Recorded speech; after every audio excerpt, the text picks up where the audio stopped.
আমরা এখন এসেছি হাজারদুয়ারি মিউজিয়াম।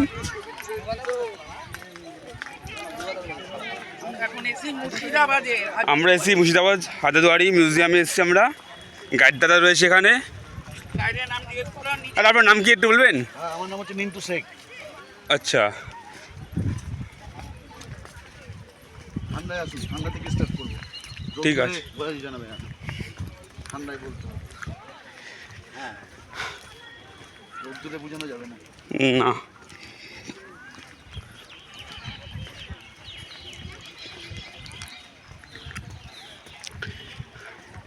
সিআরপিএফ এসছে এখানে। প্রচুর ভোট জন্য এসছে এটা। ভোটের, হ্যাঁ।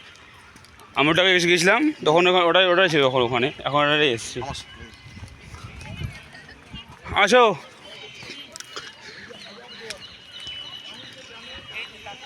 আসুন, ঠান্ডায় আসুন এদিকে।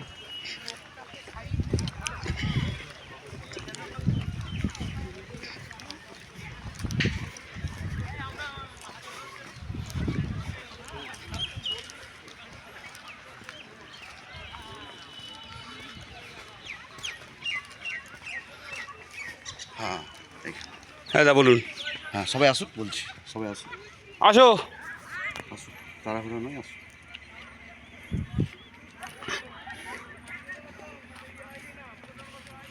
প্রথম কথা হচ্ছে যে আপনার কবে হাজারদুয়ারিতে এসেছেন আমি তো জানি না। বর্তমান হাজারদুয়ারি সেন্ট্রাল গভর্নমেন্ট থেকে দিল্লি সরকার টেক আপ করছে। তাই আমাদের দেখানো এবং বোঝানোর কিছু নিয়ম বা সিস্টেম রয়েছে। নিয়ম কি? মিউজিয়ামের ভিতরে যেগুলো সাজানো হয়েছে বর্তমান, সেই সব জিনিসগুলো আগাম আপনাকে একটা একটা করে গেট টু গেট বলে বোঝানো হবে। তখন কাছে কিছু দেখতে হবে যে করেছে সাইলেন্স, কথা বলা যাবে না, ভিড় করতে দেবে না, এক জায়গায় জমা হতে দেবে না। ক্লিয়ার?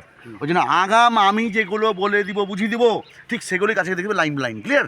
লাখ টাকা দিলেও জিনিসের কাছে বলতে দেবে না, আমি রুলস বানিয়ে। বুঝে গেল সময় কথা? কাকিমা 1 মিনিট, তুমি এখানে এসো। কাকুমা, কাকিমা এখানে আসুন, দুজন মিলে। হ্যাঁ, এখানে আসুন। এবার তুমি আমার দিকে তাকাও। স্টার্ট, শুরু করলাম। ওকে। ডান দিকে বড় বিল্ডিং, সাদা রঙের। হ্যাঁ। বিল্ডিং আপনি চিনের নাম শুনেছেন? না। ইমাম বাড়ি। এটাকে আরবি বা উর্দুতে বলছে ইমাম বারগাহ, বাংলা ভাষায় বলছি ইমাম বাড়ি, অর্থাৎ মুসলিম ভাইদের পবিত্র ধর্মস্থান জায়গা। এই বিল্ডিং থেকে বছরে 10 দিন করে হয় মহরম পারপাস। মহরম জানা আছে না দিদিভাই? সেই সময় যে কোনো জাতির লোক যে কোনো মুহূর্তে বিনা পয়সায় প্রবেশ করতে পারেন, কিন্তু 10 দিন এখন টোটালি বন্ধ আছে। বিল্ডিংটা তাকান, মধ্যখানটা ধর্মস্থান জায়গা, তাকে দেখুন ছোটো ছোটো রুম দেখা যাচ্ছে, প্রচুর রুম দেখা যায় না? এটা বলা হয় মুসাফির খানা, মানে গেস্ট হাউস। নবাবী পিরিয়ডে যখন মহরম হতো, বাইরে থেকে প্রচুর লোক আসতেন মহরম দেখার জন্যে। আর কখন হয়? মহরম হয় কুরবানি থেকে 20 দিন পর। বুঝে গেল? তো সেই সময় যে কোনো জাতির লোক যে কোনো মুহূর্তে বিনা পয়সায় প্রবেশ করতে পারেন, কিন্তু 10 দিন এখন টোটালি বন্ধ আছে। বিল্ডিংটাকে তৈরি করেন নাম হচ্ছে নবাব নাজিম ফিরাদুঞ্জা। উনি কে? কারণ আপনি যে হাজিতে দেখতে এসেছেন কাকু, আপনার তো অনেকের ধারণা হাজারদুয়ারি মানে সিরাজদৌল্লার বাড়ি। 1 মিনিট জাস্ট বলছি, এগুলো সবার ধারণা যে হাজারদুয়ারি মানে সিরাজদৌল্লার বাড়ি, কিন্তু এটা রং তথ্য। এটি ইতিহাসে নেই। ইতিহাসে আছে সিরাজদৌল্লা মরে যাবার 72 বছর পরে তৈরি হয়। তোর হুমায়ুনের আমলে মির্জাফরের পঞ্চম পুরুষ, যার নাম হচ্ছে নবাব নাজিম হুমায়ুন। বাবরের হুমায়ুন নয়, বুঝতে হবে কথা বলুন। মির্জাফরের বংশধর, যার নাম হচ্ছে নবাব নাজিম হুমায়ুন। উনার আমলেই হাজারদুয়ারি তৈরি, উনি তৈরি করেননি, উনার আমলেই হাজারদুয়ারি তৈরি, মেন ফ্যাক্ট। এবার হুমায়ুনের ছেলের নাম হচ্ছে নবাব নাজিম ফিরাদুঞ্জা। উনি 1847 সালে 7 লাখ টাকা স্বর্ণ মুদ্রা ব্যয় করে এই ইমামবাড়ি তৈরি করেন। তাহলে কাকু আপনাকে মনে রাখতে হবে হাজারদুয়ারি মির্জাপুরের পঞ্চম, ইমামবাড়ি মির্জাপুরের ষষ্ঠম, মির্জাপুরের বংশধর। ক্লিয়ার? ক্লিয়ার। তাকে দেখুন ছোট একটা মসজিদ দেখা যাচ্ছে, হ্যাঁ হ্যাঁ, কাকিমা দেখতে পাচ্ছেন? নাম হচ্ছে মদিনা। একদম অবাক কাণ্ড, মদিনা তো আরব কান্ট্রিতে, এখানে কি করে মদিনা আসলো? কিন্তু মেন ফ্যাক্ট মন দিয়ে শুনতে হবে।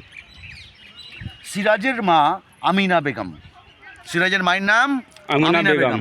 উনি ভগবান বা আল্লাহর কাছে প্রার্থনা করেছিলেন যে আমার ছেলে সিরাজ যদি বাংলা বিয়ে উড়িষ্যা নবাব হতে পারে, তাহলে মদিনা থেকে পবিত্র মাটি নিয়ে এসে আমি এখানে মদিনা তৈরি করে দেবো। তো সিরাজ গদি পান, মানে নবাবী পান। আর দাদু আলিবর্দী যান হজ করার জন্য, যখন ফেরত আসেন মদিনা থেকে পবিত্র মাটি হাতে করে নিয়ে আসেন, সেই মাটিটা সিরাজদৌল্লার হাতে দিয়ে এই মদিনা নির্মাণ করান। কেন? কারণ গরিব দেখি লোকেরা পয়সার হবে মক্কায় বা হজে যেতে পারতেন না, তাই সমস্ত লোক ভক্তি মুসত করতে পারে, তাই ব্যবস্থা করে দেয়। যাদের সিরাজদৌল্লার নিদর্শন টোটাল বাংলা বিয়ে উড়িষ্যাতে একটা রয়েছে, সে হচ্ছে মদিনা। কারণ সিরাজদৌল্লা হচ্ছে বাংলা বিয়ে উড়িষ্যার শেষ স্বাধীন নবাব, বাকি সব মির্জাফর বংশধর। এটা হচ্ছে ইংরেজদের কাঠের পুতুল। নিশ্চয়ই আমার কথা বোঝা যাচ্ছে? কাকু একটা বিশাল বড় কামান হলুদ দিদির কালো কামান কাকিমা দেখুন হ্যাঁ কালো কামান হলুদ দিদির উপর ওই দেখাচ্ছে ঝাউ গাছের নিচে কোথায়? ওই যে কালো হ্যাঁ তো দেখা যাচ্ছে এই কামান। যে, এই যে, এই যে। না না না না একটা আছে বড় কামান ওই যে শুয়ে রয়েছে। ওই যে ঝাউ গাছ থেকে দেখুন ঝাউ গাছ কোথায়? কাকিমা, আর ওই ঝাউ সোজা। গাছ থেকে দেখুন আমার আঙুলটা যে কোথায় যাচ্ছে আমার আঙুলটা কোন দিকে যাচ্ছে দেখুন ওই যে ঝাউ হ্যাঁ। গাছ হ্যাঁ হ্যাঁ একটা লম্বা কালো কামান দেখাচ্ছে না হ্যাঁ হ্যাঁ কামানটার নাম হচ্ছে বাচ্চা ওয়ালি কামান নামটা কি বললাম বাচ্চা ওয়ালি কামান। এটাকে আরবি বা উর্দুতে বলছে বাচ্চা ওয়ালি আমরা বাংলায় বলি বাচ্চা বালি হ্যাঁ হ্যাঁ আজ থেকে 200 বছর আগে কামানটা গঙ্গার ধারে নিয়ে গিয়ে উপর দিকে মুখ করে চেক করে যে আমার আসল কি নকল চেক করতে 10 জন লোক লাগে এত বিকট আওয়াজ হয় যারা 10 জন চালাচ্ছিলেন সঙ্গে সঙ্গে মারা যে স্পট ডেড তুরন্ত মরে গেছে এত ভয়ঙ্কর আওয়াজ যখন গোলাটা বেড়াচ্ছিল এবার রেঞ্জ 4 কিলোমিটার মানে গোলাটা যে গ্রামে গিয়ে পড়েছে সেই সব গ্রামের প্রচুর ছেলে মা গর্ভবতী অবস্থায় তাদের গর্ভপাত হয়েছিল প্রচুর ছোটো ছোটো বাচ্চা মানে প্রচুর লোকের ক্ষয়ক্ষতির আওয়াজটাই কাজে হাজারদুয়ারি মালিক হুমায়ুনি ভয় পেয়ে কামানটাকে সিল করে দুঃখের সহিত নাম দেয় বাচ্চাবালি কামান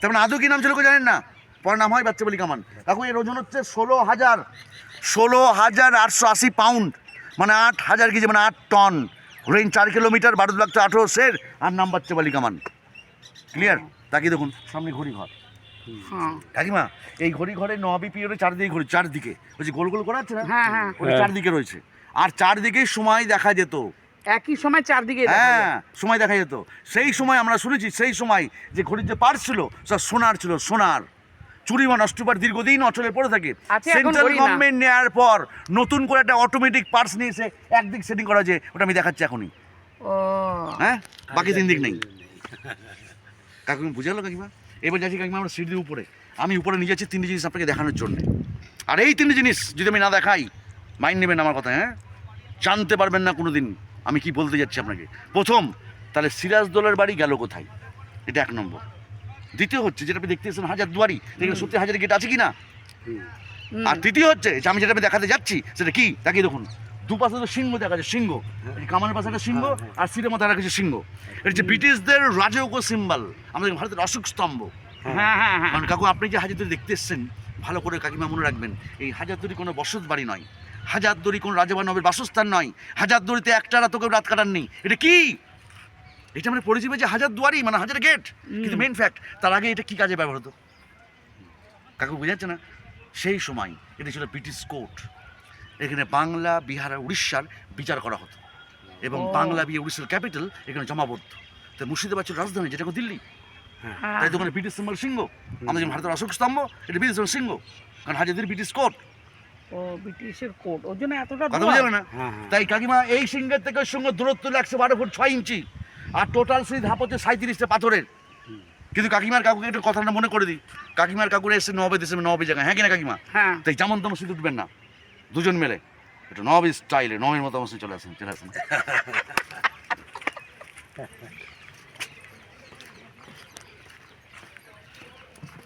ভেতরে ইউজ করবে ক্যামেরা ভেতরে নাকি না?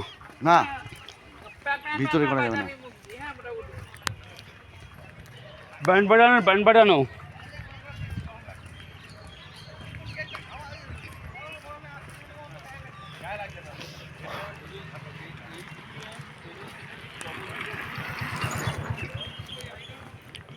এখন জায়গা সেন্ট্রাল নিয়ে নিয়েছে কাকু দাদা হ্যাঁ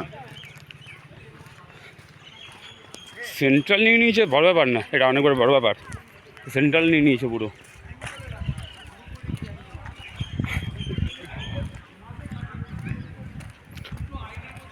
অন করা আছে দাদা দেখি তো হ্যাঁ তুমি তো করে দিলে এটা অফ হয়ে যাচ্ছে অটোমেটিক চার্জে প্রবলেম হচ্ছে নাকি অন হচ্ছে হ্যাঁ তাহলে আমরা এখন যাচ্ছি দোতলার উপরে হ্যাঁ ওকে 37 খানা সিঁড়ি ধাপ পার করে ক্যামেরা নিয়ে যেতে পারবো হ্যাঁ চলুন কমন কমন আসো ঠিক আছে তারা কোনো নাই এটা হচ্ছে মুর্শিদাবাদের হাজারদুয়ারি কোর্ট এইটাকে ধরলে 37 আর এইটাকে বাদ দিলে 36 চলে আসো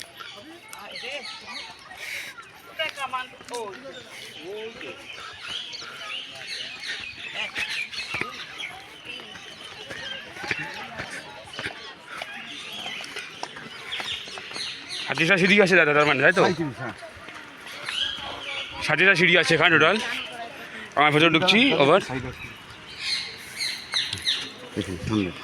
ওকে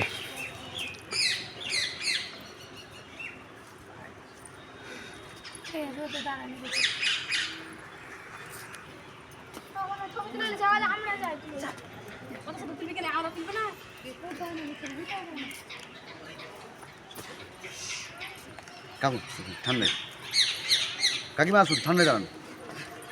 আমি এদিকে ঢুকে পড়ছি। আমি এখান থেকে দুটো জিনিস আপনাকে দেখাবো, কারণ যেখানে দেখা যাবে সেটা জায়গাটা হচ্ছে রোদ্দুর, আর ওখানে দাঁড়ানো যাবে না। আপনারও কষ্ট, আমারও কষ্ট। তো এখান থেকে দুটো জিনিস আমি দেখাই। প্রথম দেখাচ্ছি সিরাজদৌলার বাড়ি গেল কোথায়, তাকে দেখুন সামনে ভাগরতী গঙ্গা দেখাচ্ছি, গঙ্গার সামনে কাকু দেখতে পাচ্ছেন, কাকিমা বুঝতে পারছেন গঙ্গা? হ্যাঁ হ্যাঁ হ্যাঁ। এটা আমার আঙুলটা দেখান, গঙ্গার উপরে সেই ছোট্ট একটা তাল গাছ দেখা, টুপির মতন, পাশে একটা টাওয়ার আছে ছোট্ট আফসা, হ্যাঁ হ্যাঁ, দুটোর মাঝখানে। দেখা যাচ্ছে না হ্যাঁ মাঝখানে? হ্যাঁ হ্যাঁ। জায়গাটার নাম ইতিহাসে খোদাই করে লেখা আছে, জায়গাটার নাম ডাহাপাড়া ঘাট। বুঝে গেল না? ঠিক ওই জায়গায় করে হীরাঝিল বলে প্যালেস ছিল। ক্লিয়ার? কি ছিল? হীরাঝিল। তাহলে আপনি এখন কি দেখতে এসছেন? হাজারদুয়ারি। আচ্ছা, ওদিকে যাওয়া যাবে? কাকিমা আমার কথাটা শুনে আগে। কথাটা হচ্ছে আপনি দেখতে এসেছেন হাজারদুয়ারি, আর ওটার নাম ছিল হাজার দরবারি, ও, যেখানে হাজার হাজার লোকের সত্যি দরবার হতো, দরবার হতো। তাই দরবারি বলা হতো। কিন্তু যেটা এখন দেখতেছেন হাজারের গেট, তাই হাজারদুয়ারি বলা হয় এটাকে। হাজারটা গেট আছে। এই তাই নামে বলে হীরাঝিল, আসল নাম হচ্ছে মানসুরগঞ্জ প্যালেস, যেহেতু সিরাজের অরিজিনাল নাম ছিল মানসুর আলী খান বাহাদুর। ইংরেজ কামান ব্লাস্ট করে ঘুরি দেওয়ার পর আমরা বলি গঙ্গার গর্ভে, অতএব সিরাজ ধ্বংস। ক্লিয়ার? সব শেষ। সেই সিরাজ মরে যাবার 72 বছর পর হাজারদুয়ারি তৈরি হয়, তোরাই হুমায়ুনের আমলে, মির্জাফরের পঞ্চম পুরুষ, ওনার আমলে হাইদি তৈরি। ক্লিয়ার? 72 বছর। কাকিমা বুঝে গেল? তাহলে তাহলে ওটা ছিল হাজার দরবারি। আপনি এখন দেখতে এসছেন হ্যাঁ, হাজারদুয়ারি। হাজারদুয়ারি। তাকে দেখুন, হাজার দরবারি। এটা হচ্ছে অরিজিনাল কাকু, অরিজিনাল দরজা, মানে কাঠের। বুঝাচ্ছে না কাকিমা? কাকিমা পাশেটা দেখান, নকল দরজা। বুঝাচ্ছে? কেমন করে বুঝবো? এই যে পাশেরটা হ্যাঁ। ভালো করে দেখুন, ওটা দেওয়াল, এটা দরজা অরিজিনাল। ও, এটা দেয়াল ওরম ভাবে তৈরি। এই তাহলে আসল হচ্ছে টোটাল হাইড্রোজের ভিতর বাইরে মিলিয়ে 900টা, আর নকল হচ্ছে যে ভিতর বাইরে মিলিয়ে 100টা। ও, কথা বুঝে গেল? তাহলে আসল 900, নকল 100 মন মিলে হাজারদুয়ারি। সেইটার নামই তো হাজারদুয়ারি। ও, কাকিমা বুঝাচ্ছে না? ওটা গেল হাজার দরবারি, অনেক ডিফারেন্স। হাজার দরবার। ওখানে গল্প তো স্বাধীন হবে, আর এখানে গল্প তো পরাধীন হবে। মির্জাফরের জেনারেশন গল্প। বুঝাচ্ছে না? আমি দেখাচ্ছি, আসলে একটু এখানে শুনুন, একটু কষ্ট করতে হবে, একটু কষ্ট। বাবু ভিতরে ঢুকো না, বেরিয়ে এসো। এখানে আসেন, একটু ঠান্ডা আছে এখানে। এখানে দাঁড়ান, একটু সেটে দাঁড়ান, সেটে। হ্যাঁ কাকিমা একটু সেটে। এদিকে তাকান, 1 মিনিট আমার দিকে। এই যে বড় দরজাটা দেখাচ্ছে না কাকিমা, বুঝতে পারছেন দরজাটা? এই যে বড় দরজাটা, এইটা হ্যাঁ, হ্যাঁ। জালি জালি এই দরজাটার নাম হচ্ছে দরবার হলের দরজা। দরবার হল। কেননা আপনি যতক্ষণ রুম দেখবেন ভিতর ঢুকে, সব থেকে সুন্দর রুম এটাকে বলে দরবার হল। প্রমাণ কি? শেষ ঘরে রাখা আছে একটা বড় কাঁচের বক্স, যার মধ্যে রাখা আছে বড় এক সিংহাসন, আর যেখানে বসে মির্জাফরের বংশরা বসে বিচার করতেন। আমি আপনাকে দেখাতে নিচ্ছি সেখানে বিচারটা হতো কি করে। তাকান একবার, এই দরজা, আর পিছন করে তাকান, তাকান পিছনে দেখাচ্ছি ইমামবাড়ি যে স্টেট সরাসরি। হ্যাঁ, তাহলে আমি আগেই বলেছি ইমামবাড়ি পবিত্র ধর্ম থেকে, হ্যাঁ কিনা? তো বিচারে বসার আগে ইমামবাড়িকে সাক্ষী রাখতেন, তারপরে বিচারে বসতেন। এবার একটু সমানে দেখে নিয়ে বেরিয়ে চলে আসেন। হ্যাঁ একবার দেখে নাও, ওই যে সিংহাসন দেখাচ্ছে, ভিতরে দেখাচ্ছে কাঁচের বক্স। হ্যাঁ, আর এই যে আপনার এদিকে পিছনে দেখান কাঁচের বক্স। কোথায় গাছের? সোজা কাছে বক্স। কাকিমা সোজা তাকান আপনার, হ্যাঁ, কাছে বক্স আছে। কাকিমা দেখতে পাচ্ছেন না? আরে ইমামবাড়ির দিকে, দরজার দিকে তাকান, ইমামবাড়ি দরজা তাকান। হ্যাঁ, তাকিয়েছে তো। ওইটা তো অন্ধকার অন্ধকার লাগছে, ওর ভিতরেই আছে। আরে ওটা কাঁচের বক্স, ওর মধ্যে মেন জিনিস। ও, ওটাই ধর্মস্থান জায়গা, তাই বিচারে বসার আগে ইমামবাড়িকে সাক্ষী রেখে বিচারে বসতেন। এই জন্য স্টেজ বানানো হয়েছে সোজাসুজি। ও, আচ্ছা। কথা বুঝে গেল না? ঠিক আছে, ক্লিয়ার? চলে আসুন এবার আমার সাথে। কাকু এটা হচ্ছে বাহির পথ কাকু, হ্যাঁ এখান থেকে বেরিয়ে আসতে হবে, নিচ দিয়ে আপনাকে প্রবেশ করাবো। আসেন আমার এতটা সিঁড়ি নাম। কাকিমা, অস্তাকার না দেখা অব্দি আপনি যেতে পারবেন না, আগে আপনাকে অস্তাকার দেখতে হবে। আসেন, ওয়েপন রুম দেখতে হবে এখন আমি আমাদের। কথা দিচ্ছি যে আমি সব দেখাবো বলেছি আপনাকে, তাই কথা অনুযায়ী কাজ। আগে অস্তাকার দেখবেন, তারপর আপনি মিউজিয়ামে দেখবেন। কাকু কি ঠিক বলছি না বেটি?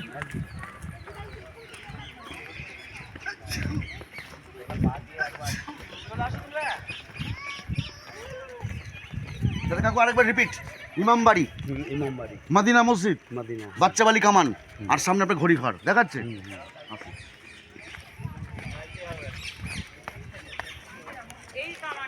হ্যাঁ কাকিমা, এখন চোখে পড়েছে এই কামানটা। হ্যাঁ চোখে পড়বে, তখন উপর থেকে দেখা যাবে। এইটার ওজন 16,880 পাউন্ড, মানে 8 পাউন্ড, মানে 8 টন, 8 মোটামুটি টন। Approx 8 ton. আপনি কাছে গিয়ে দেখবেন, তাহলে বুঝতে পারবেন কেসটা। চলেন না, বন্ধ হয়ে গেছে পুরো। এটা কামান, এর নাম হচ্ছে গাদা কামান। কি কামান? গাদা, গাদা কামান, হ্যাঁ গাধা নয়, গাদা, গাদা। গাদা কামান। কেঁদে ভরা হতো। আর আগে দেখি ছোট বলে স্মল ফাইটার। Small fighter. হ্যাঁ আমি কামান লেগেছি, আমি তো লেগেছি কামানগুলো, বড় বড় কামান অরিজিনাল যেগুলো হয়, এই কামানগুলো সেম কামান।